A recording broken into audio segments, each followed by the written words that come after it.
नमस्कार दोस्तों, स्वागत है आप सभी का द इन्फॉर्मपुर में। आज हम सीटेट परीक्षा के हिंदी पेडागोजी सेक्शन को सॉल्व करेंगे जो आपकी पिछली परीक्षाओं में पूछे जा चुके हैं। तो ये परीक्षा की दृष्टि से बहुत इम्पॉर्टेंट है, पूछे जा सकते हैं आपकी परीक्षा में आने वाली। तो चलिए इनको सॉल्व करते हैं। पहला प्रश्न है यहाँ पर, भाषा क्या है? तो ऑप्शन है इसके लिए क्या? भाषा एक एकात्मक व्यवस्था है, नियम द्वारा शासित व्यवस्था है, एक व्याकरण व्यवस्था है, या एक ऐसी व्यवस्था है जिसमें नियम है। ठीक है, तो यहाँ पर जो मतलब हमारा राइट आंसर हो जाएगा वो क्या हो जाएगा? नियम द्वारा शासित व्यवस्था। क्योंकि कोई भी भाषा हो, आप जितनी भी भाषाएं पढ़ते हैं, सबका अपना एक व्याकरण होता है। और व्याकरण क्या होता है? क्रमबद्ध तरीके से नियमों का संग्रहण होता है, जिसमें क्या होता है? नियम होते हैं। मतलब कोई भी भाषा कैसी होती है, उसके लिए कोई नियम होगा, रूल होते हैं। ठीक है, तो वो उन पर आधारित होती। तो भाषा क्या है? नियमों द्वारा शासित व्यवस्था है। ठीक है, यानी नियमों का शासन उसमें चलता है। नियम के आधार पर वो हमारी व्याकरण होती है, व्याकरण के आधार पर क्या होती है? भाषा का निर्माण होता है। तो यहाँ पर जो दूसरा प्रश्न है हमारा, वो क्या है? भारत के विद्यालय शिक्षा में भाषा युक्ति क्या कहलाती है? भारत के विद्यालय शिक्षा में भाषा युक्ति क्या कहलाती है? बहुभाषावाद, त्रिभाषा सूत्र, कार्यालयीय नीति, राष्ट्रीय शिक्षा नीति 2020। तो यहाँ पर जो राइट आंसर हो जाएगा वो क्या हो जाएगा आपका? त्रिभाषा सूत्र।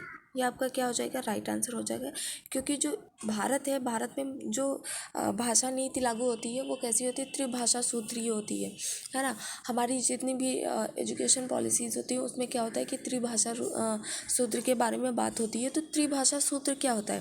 त्रिभाषा सूत्र का मतलब ये होता है कि जब भी बच्चा एजुकेशन के लिए जाता है तो उसको 3 भाषाओं में, मतलब 3 भाषाएं उसको बांधे रहती हैं। ठीक है, उसके पूरे एजुकेशन को। कैसे? पहले जब विद्यालय में बच्चा जाता है तो उसकी जो कनेक्टिविटी होती है एजुकेशन से, तो वो किस भाषा में होती है? उसकी मातृभाषा में। जिस भाषा से वो बचपन से संबंधित होता है, उसी भाषा से उसकी क्या होती है? पढ़ाई शुरू करवाई जाती है। ठीक है, और दूसरा, जैसा कि आप जानते हैं कि हमारे जो संवैधानिक कार्य होते हैं वो कैसे? हिंदी और इंग्लिश भाषा में होते हैं। तो इसलिए हिंदी और इंग्लिश कंपलसरी हो जाती है। ठीक है, तो हिंदी और इंग्लिश और एक कौन सी भाषा हो जाती है? क्षेत्रीय भाषा। ठीक है, तो ये हमारा क्या होता है? त्रिभाषा सूत्र होता है। क्षेत्रीय भाषा क्या होती है? डिफरेंट होती है। जहाँ जहाँ के लोग, जिस क्षेत्र से लोग बिलोंग करते हैं, बच्चा बिलोंग करता है, वहाँ से उसको वो वाली क्षेत्रीय भाषा पढ़नी पड़ती है, और बाकी हिंदी इंग्लिश कॉमन रहता है। ठीक है, उम्मीद करते हैं त्रिभाषा सूत्र आप समझ गए होंगे। अगला क्या है हमारा? भाषा का अध्ययन क्या कहलाता है? ए ऑप्शन है भाषा व्यवस्था, बी ऑप्शन है भाषा विज्ञान, सी ऑप्शन है भाषा प्रक्रिया, डी ऑप्शन है भाषा का व्याकरण। तो जो भाषा का अध्ययन होता है वो क्या होता है? भाषा विज्ञान होता है। ठीक है, इसको विज्ञान क्यों कहते हैं? देखिए, विज्ञान में क्या होता है कि किसी भी चीज़ को हम कैसे पढ़ते हैं? क्रमबद्ध तरीके से पढ़ते हैं और नियमों द्वारा पढ़ते हैं। ठीक है, और भाषा भी हमारी क्या होती है? वो भी जो है, अभी मैंने बताया, आगे प्रश्न भी आप पढ़ चुके हैं कि भाषा जो होती है वो क्या होती है? नियमों द्वारा शासित व्यवस्था होती है। ठीक है, इसलिए इसको क्या बोलेंगे? भाषा विज्ञान बोलेंगे। ठीक है, तो तीसरे का राइट आंसर क्या हो जाएगा आपका? भाषा विज्ञान। अगला प्रश्न है, त्रिभाषा सूत्र का क्या उद्देश्य है? ठीक है, बहुभाषावाद आधारित मातृभाषा को सुन्नत करना, विद्यालय में सभी भाषाओं को सुन्नत करना, अंग्रेजी और हिंदी के साथ साथ विद्यार्थियों की भाषा को समुन्नत करना। डी ऑप्शन क्या है? राज्य की 3 भाषाओं को अनिवार्य रूप से सीखना। ठीक है, यहाँ पर क्या दिया हुआ है? ए ऑप्शन अगर आप देखेंगे, इसमें है बहुभाषावाद आधारित मातृभाषा को समुन्नत करना। जब भी आप देखेंगे कि जहाँ पर हम कोई बच्चा पढ़ता है तो वहाँ के जितने भी विद्यार्थी होते हैं उनकी लोकल लैंग्वेज एक ही होती है। ठीक है, अब बहुभाषावाद आधारित मातृभाषा को समुन्नत करना होता है, टारगेट ये भी होता है, लेकिन उसी भाषा को लेके नहीं। भाई, ये तो मातृभाषा होती है, हम उससे परिचित होते हैं। ठीक है, उससे फैमिलियर होते हैं, लेकिन जो हिंदी इंग्लिश होती है उसको तो हमको सही से सीखना होता है ना। तो यहाँ पर क्या हो जाएगा? मातृभाषा को समुन्नत करना, ये थोड़ा सा सही नहीं है। ठीक है, बी ऑप्शन क्या है? विद्यालय में सभी भाषाओं को समुन्नत करना। सभी भाषाओं को समुन्नत करना, ये भी ठीक है, लेकिन कुछ अच्छा हो तो और ज़्यादा अच्छा है। इसमें हम क्या कर रहे हैं? चीज़ें जो है इसमें क्लियर नहीं हो पा रही हैं। ठीक है, सी ऑप्शन क्या है, हिंदी और अंग्रेजी के साथ विद्यार्थी की मातृभाषा को भी समुन्नत करना। विद्यार्थी की भाषा, अब विद्यार्थी की भाषा से यहाँ पर आशय है कि विद्यार्थी की जो लोकल लैंग्वेज है, क्षेत्रीय भाषा है, या उसकी जो मातृभाषा है। ठीक है, तो आपका जो सी ऑप्शन हो जाएगा वो एकदम राइट आंसर हो जाएगा। क्यों? क्योंकि हमको हिंदी अंग्रेजी तो कंपलसरी पढ़ाई जाती है। ठीक है, वो तो आना अनिवार्य रूप से है, और जो चेंज होती है वो कौन सी होती है, लोकल लैंग्वेज होती है।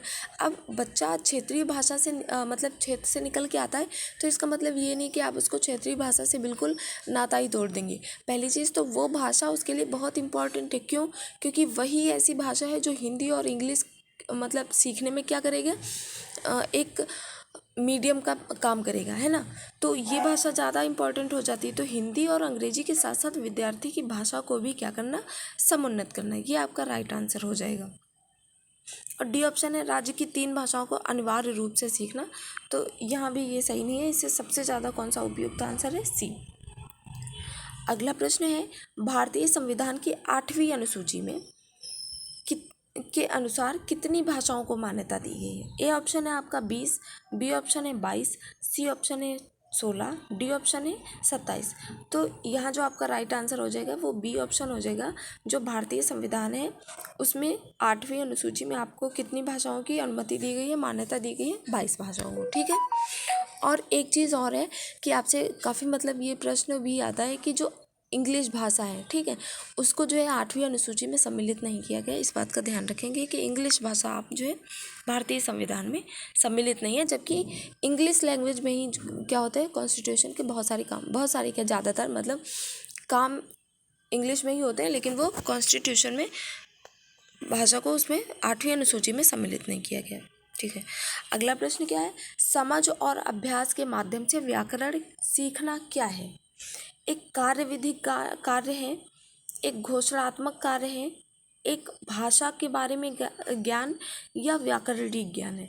तो यहाँ पर जो समझ और अभ्यास के माध्यम से व्याकरण को सीखना होता है वो क्या कहलाता है, आपका कार्यविधिक कार्य कहलाता है। क्या ज्ञान कहलाता है, कैसा, कार्यविधि। क्योंकि आप क्या कर रहे हैं, अभ्यास और प्रयास के माध्यम से उसको क्या कर रहे हैं, सीख रहे हैं, व्याकरण सीख रहे हैं। ठीक है, इसका राइट आंसर क्या हो जाएगा, ए ऑप्शन आपका राइट आंसर हो जाएगा, कार्यविधिक ज्ञान। 7वां क्वेश्चन है आपका, समुचित पाठ्यचर्या भाषा दृष्टिकोण किस बात की पहचान करता है। ए ऑप्शन है आपका, सभी तरह का अधिगम भाषा अधिगम है, सभी विषय की विषय वस्तु सीखने में भाषा की महत्वपूर्ण भूमिका है, विशेष विषय के अध्यापक को अपनी कक्षा में भाषा पर ध्यान देने की ज़रूरत नहीं है, विद्यालय में भाषा की अपेक्षा अन्य दूसरे विषय का अधिक महत्वपूर्ण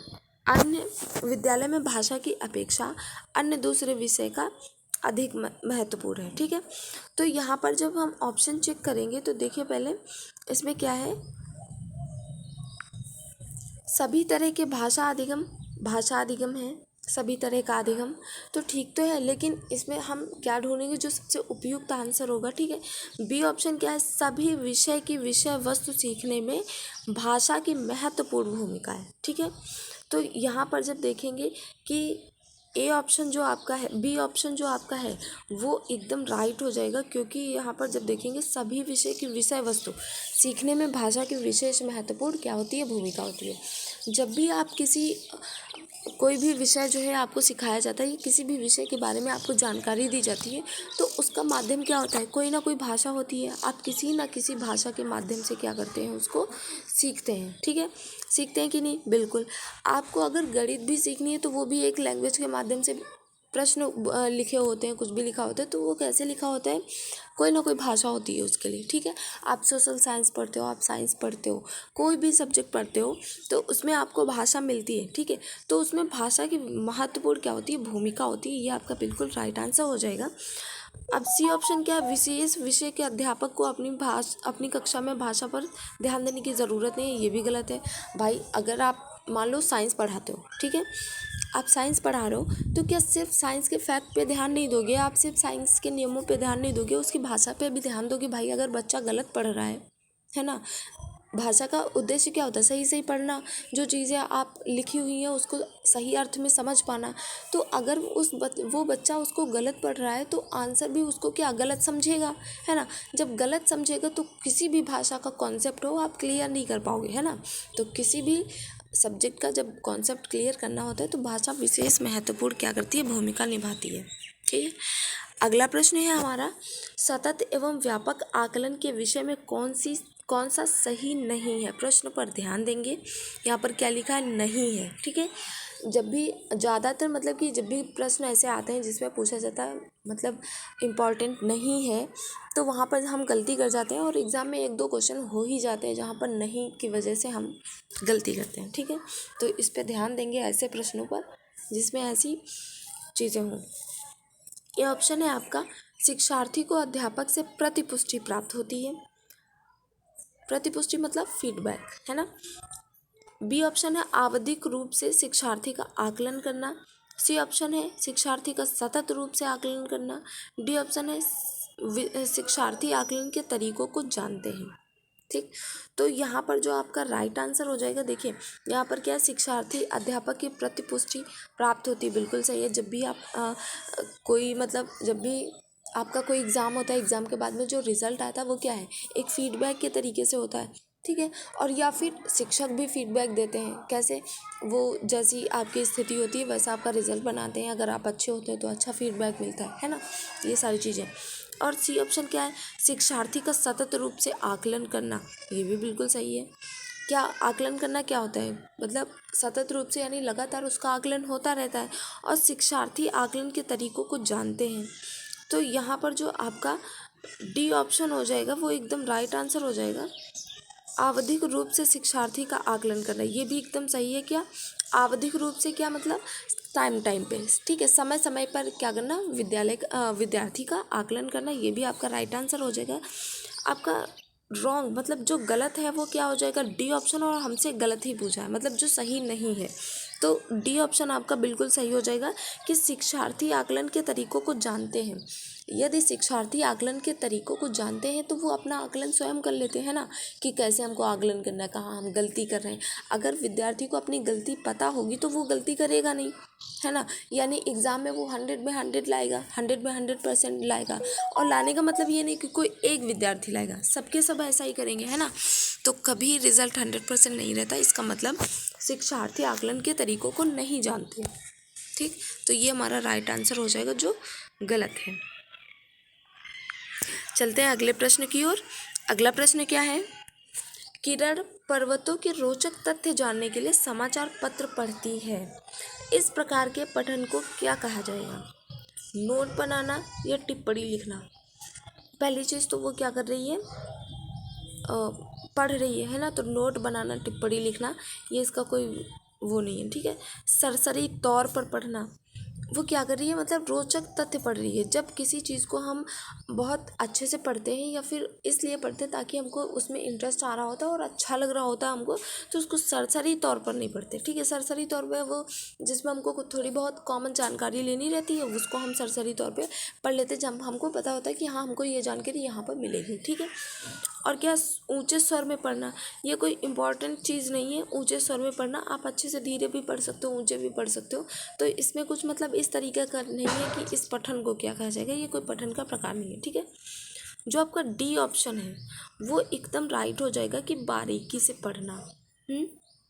क्यों, क्योंकि किरण क्या कर रही है, पर्वतों के रोचक तथ्य जानने के लिए समाचार पत्र पढ़ रही है। यानी जब उसको जानना है, जानकारी निकालना है, तो वो क्या करेगी, अच्छे से पढ़ेगी, बारीकी से पढ़ेगी। ठीक है, समझ के पढ़ेगी।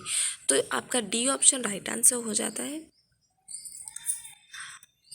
अगला प्रश्न है आपका, एक बालक हैदराबाद से दिल्ली स्थानांतरित होता है। वह अपने साथियों और पास पड़ोस के लोगों से अंतःक्रिया करके तेलुगु सीख जाता है। इस भाषा को क्या कहा जाएगा, भाषा अधिगम, पर क्या है आपका आपका भाषा अधिगम कहा जाएगा, या बी ऑप्शन क्या है, भाषा अर्जन कहा जाएगा, या भाषा से जुड़ना कहा जाएगा, या भाषा प्रक्रिया है।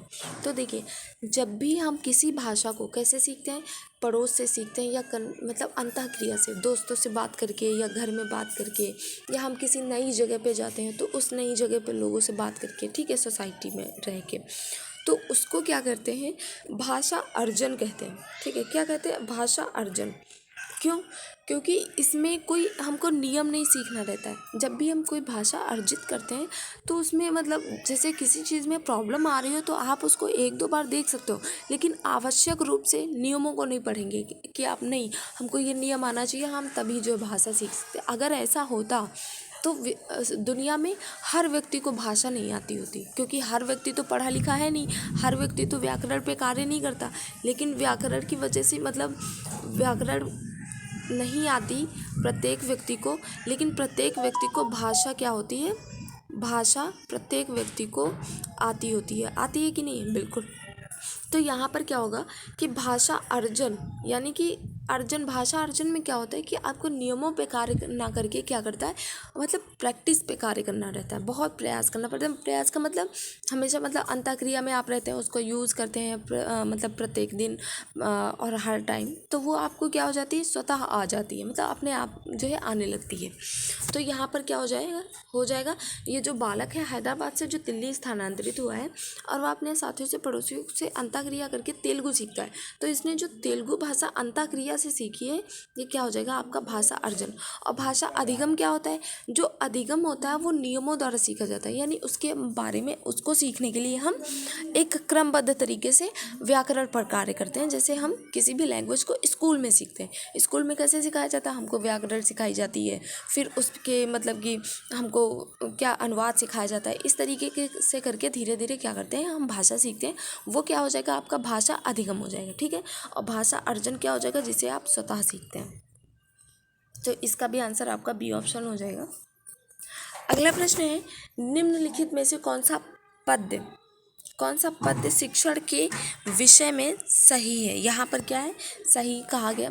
पद्य क्या होता है, पद्य मतलब जिसमें आप जो है लय में गाते हैं, और मतलब जो एक गद्य होता है, एक पद्य होता है। गद्य की मतलब विशेषता होती है कि वो एक पैराग्राफ के रूप में होता है, और जो पद्य होता है वो क्या होता है कि वो पदों में लिखा होता है, और वो एक पोयम, आप कविता समझ सकते हैं, ठीक है। ऐसे कविता क्या होती है, हमारी एक पद्य होती है, ठीक। तो ए ऑप्शन है कि प्रश्न है हमारा, निम्नलिखित में से कौन सा पद्य शिक्षण के विषय में नहीं है। ए ऑप्शन है काव्य भाषा अर्जन के लिए है, काव्य व्याकरण अधिगम के लिए है, काव्य सराहना बोध के लिए है, और काव्य ज्ञान अर्जन के लिए है। कौन सा सही है पूछा है, तो काव्य भाषा अर्जन के लिए है, बिल्कुल नहीं। भाषा अर्जन के लिए आप क्या करते हैं, पहले काव्य नहीं पढ़ते, क्योंकि अगर आप काव्य में, आप जानते हैं जब भी आप काव्य पढ़ते होंगे तो उसमें एक सेंटेंस में अगर आप निकालना चाहें तो एक एक दो दो वाक्य छुपे रहते हैं, ठीक है। इतना गहराई में जाके कोई भी काव्य लिखा रहता है, ठीक। अगर आप छोटे मोटे भी कविता पढ़ते हैं तो उसमें भी कोई ना कोई भाव अंदर से छुपा होगा, ठीक है। तो जब भी आप ऐसी चीज़ें पढ़ते हैं, जब आप भाषा सीखने के लिए कर रहे हैं, तो आप उसको सीधी लैंग्वेज में कोई छोटा सा अनुच्छेद या छोटी सी लाइनें आपको वो पढ़ना रहता है, ना कि काव्य, ठीक है। अब काव्य व्याकरण अधिगम के लिए ये भी सही नहीं है, ठीक। काव्य सराहना बोध और आनंद के लिए ये बिल्कुल आपका राइट आंसर हो जाएगा, क्योंकि जो काव्य होता है, पहली चीज़ उसका जो क्या होता है कि उसमें जो आनंद अनुभूति के लिए होता है। काव्य किस लिए होता है, आनंद अनुभूति के लिए, यानी आपको बहुत खुशी मिलती है उसको पढ़ के, ठीक है। यानी आप जैसा भी काव्य पढ़ रहे हैं, जैसी भी आपकी स्थिति है, आप उस अनुसार अपने काव्य को चूज़ करते हैं। जैसे आप बहुत खुश हैं तो आप चाहेंगे कि कोई ऐसा काव्य पढ़ें जिसमें मतलब बहुत अच्छी अच्छी बातें लिखो, बहुत अच्छा सा लिखा हो, ठीक है। यदि जैसे देश में कोई स्ट्रैटेजी हो जाती है, हमारे देश में कोई मतलब विपत्ति आती है, तो आप कैसे मतलब आप चाहोगे कि देशभक्ति से जुड़े हुए काव्य सुनो, है ना। तो इस चीज़ से क्या हो जाएगा कि जो काव्य होता है वो सराहना बोध, जब देश में कोई व्यक्ति बहुत बड़ा काम कर देता है, बहुत अच्छा, बहुत गर्व वाला काम करता है, तो क्या होता है उसकी सराहना करी जाती है, और काव्य द्वारा, ठीक है। काव्य लिख के, काव्य बोल के उसकी क्या करते हैं, सराहना करते हैं, ठीक है। तो ये आनंद के लिए होता है, और क्या सराहना वगैरह के लिए होता है काव्य, ठीक। और काव्य भाषा अर्जन के लिए है, ये भी गलत है, ठीक।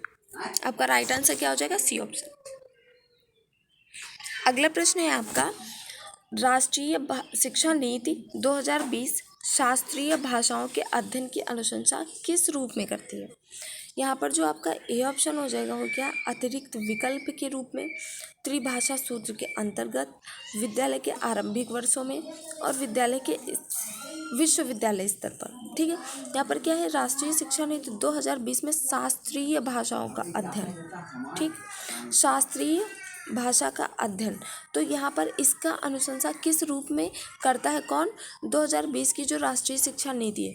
तो इसका जो राइट आंसर हो जाएगा आपका ए हो जाएगा कि अतिरिक्त विकल्प के रूप में जो हमारी राष्ट्रीय भाषा शिक्षा नीति है, राष्ट्रीय शिक्षा नीति है, उसने शास्त्रीय भाषाओं को क्या किया है, मतलब शास्त्रीय भाषाओं को पढ़ाने के लिए या सीखने के लिए प्रेरित किया है, किस लिए, अतिरिक्त विकल्प के रूप में। ठीक है, शास्त्रीय भाषाओं को सीखना मतलब कि त्रिभाषा सूत्र, मतलब ये तो कंपलसरी है हमारे लिए त्रिभाषा सूत्र, तो शास्त्रीय भाषा कोई कंपलसरी भाषा नहीं है।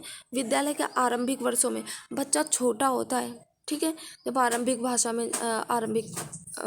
में वो विद्यालय जाता है तो उसको अपनी ही मातृभाषा केवल आती होती है, उसको हिंदी इंग्लिश का इतना ज्ञान नहीं होता है, तो हिंदी इंग्लिश सीखेगा या शास्त्रीय भाषा सीखेगा। ठीक, विश्वविद्यालय स्तर पर ये भी गलत है। ठीक है, तो राइट आंसर आपका क्या हो जाएगा, ए ऑप्शन आपका राइट आंसर हो जाएगा। अगला प्रश्न है आपका, लेखन क्या है, लेखन क्या है, ए ऑप्शन है, इसमें अभ्यास की आवश्यकता नहीं है, उत्पाद आधारित गतिविधि है, प्रक्रिया आधारित गतिविधि है, शिक्षार्थी एक ही बार में लिखना सीख लेते हैं। बिल्कुल गलत, शिक्षार्थी तो कितनी बार सीखते हैं तब जाके उसको क्या होता है, लिखना आता है। ठीक है, बहुत प्रैक्टिस करनी पड़ती है, हाथ पकड़ पकड़ के लिखवाना पड़ता है ना, ऐसे वो नहीं सीखता है लिखना। और बी ऑप्शन क्या है आपका, उत्पादन आधारित, यानी कि लेखन जो होता है आप उत्पादन आधारित करते हैं, तो ये भी गलत है कि आप तभी लिखते हैं जब आपको कोई रचना लिखनी रहती है या कुछ लिखना रहता है, ऐसा नहीं है। आप जो नॉर्मली जब आप पढ़ाई करते हो तब भी तो आप लिखते हो ना, उसी दौरान तो आप लिखना सीखते हो, तो ऐसा सही नहीं है कहना कि उत्पादन आधारित होती है। इसमें अभ्यास की आवश्यकता नहीं है, बिल्कुल गलत है भाई, भाषा सीखने के लिए बहुत अभ्यास करना पड़ता है। ठीक है, जो सी ऑप्शन है आपका प्रक्रिया आधारित गतिविधि है, ये आपका बिल्कुल क्या हो जाएगा, राइट आंसर हो जाएगा कि ये क्या है, कैसी लेखन क्या है, ये क्या है, प्रक्रिया आधारित है। ठीक है, गतिविधि है, तो आपका सी ऑप्शन राइट आंसर हो जाएगा। अगला प्रश्न है आपका, एक शिक्षिका अपने कक्षा के विद्यार्थियों को 5-5 के समूह में बांटती है और वह उनको कुछ थीम और टॉपिक देती है। विद्यार्थी को इन थीम और टॉपिक पर आवश्यक सूचनाओं का संग्रहण करना है, उनकी व्याख्या करनी है और समूची कक्षा में प्रस्तुत करने के लिए एक रिपोर्ट तैयार करनी है। इस गतिविधि के रूप में जाना जाएगा कार्य, समूह कार्य, रचनावादी कार्य, परियोजना कार्य। तो देखें, जब भी आप इसमें मतलब जैसे कार्य करते हैं, कार्य तो नॉर्मली आपको होमवर्क दिया जाता है तो वो भी कार्य हो जाता है, तो इसको कार्य नहीं कहेंगे, समूह कार्य। समूह कार्य केवल यही नहीं हो जाएगा, मतलब ये जो कार्य शिक्षिका दे रही हैं तो वो सिर्फ समूह के उद्देश्य से नहीं दे रही हैं। ठीक है, तो यहाँ पर समूह कार्य ही कहना सही नहीं होगा, रचनावादी गतिविधि। ठीक है, रचनावादी गतिविधि है, लेकिन इसको सही से क्या कहेंगे कि ये परियोजना कार्य, यानी कि परियोजना कार्य अर्थात शिक्षण के अतिरिक्त, मतलब जो आपकी मतलब पुस्तक आधारित शिक्षा होती है या किसी मतलब और जो भी आपकी क्लास में पढ़ाया जाता है, आपको जो भी अनुभव प्रदान किया जाता है उसके अतिरिक्त परियोजना कार्य ये कहा जाएगा। ठीक है, तो आपका डी ऑप्शन यहाँ पे सही हो जाता है। अगला प्रश्न क्या है, निपुण भारत क्या है, यह एक निपुण भारत जो है वो क्या है, यह एक कार्यक्रम है, तो किससे संबंधित है ये देखेंगे। विज्ञान और प्रौद्योगिकी की शिक्षा को समुन्नत करने के लिए राष्ट्रीय पहल, प्रौढ़ साक्षरता की संख्या ज्ञान को समुन्नत करने के लिए भारत सरकार का कार्यक्रम, छोटी आयु वाले शिक्षार्थियों में पठन एवं संख्या बोध समुन्नत करने के लिए भारत सरकार का कार्यक्रम, मातृभाषा आधारित